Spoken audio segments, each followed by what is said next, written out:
My patient was a 98-year-old veteran, very proud to be a veteran, and he had congestive heart failure for many years.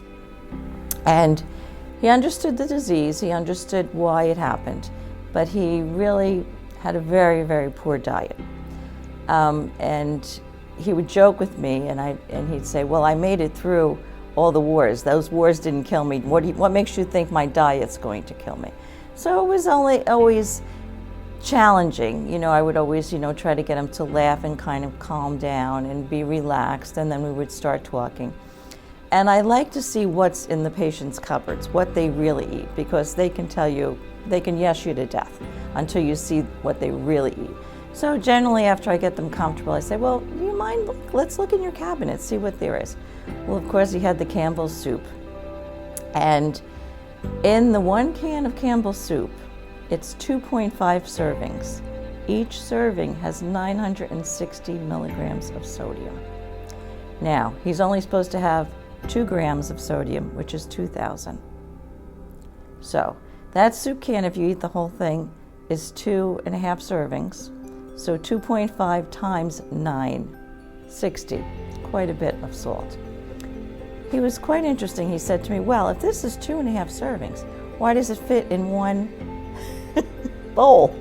And so you're gonna have to call up the Campbell's Soup Company, to ask them that question. So I actually even bought him a magnifying glass because, of course, the print is so small. Who can read it? It's a challenge for us to read it. And and then we started talking about that. And I had written information, of course, for him. Okay. I was never really quite sure if he got it, if he really understood or he really was going to follow me. He was always very kind and yes, yes, yes to me to death. And we'd talk about the diet and he'd write down what he ate. But, then I was always thinking, is this really true? Or you're just, stringing me along, hoping, okay, she'll finally get tired and leave me alone. So he had a very distinctive voice. You would pick his voice out of any crowd. So there's a little mini mall in the community, very small mini mall, and it kind of has a center court.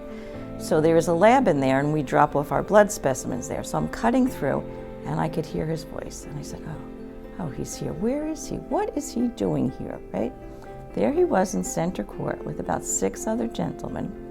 He had his magnifying glass, he had his soup can, and he had the written instruction that I had given him. And he says, guys, we got it all wrong. My nurse says, and when I heard that, my heart just skipped a beat, because I really felt like I really not only got through to him, but now here he's teaching his peers. And it was just so heartwarming. And really I just stood there in the background just watching him, and really, luckily he didn't see me because he would have drawn me over there, and then I would have to, give advice to everybody, who weren't my patients. But it really was very, very heartwarming, very, very satisfying. Beverly's story was kind of interesting because it really exemplified how one nurse going out to teach one patient could then further spread the message to a whole group in a community. So where Beverly went and taught the one patient, he went and taught a group of patients, and who knows how many people that group went on to tell. Seniors share information with each other. Oh, my doctor said this. No, this doctor said that.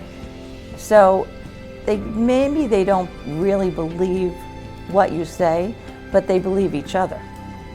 And if one of them has success with something, then it kind of proves that it works, that what we're doing is working.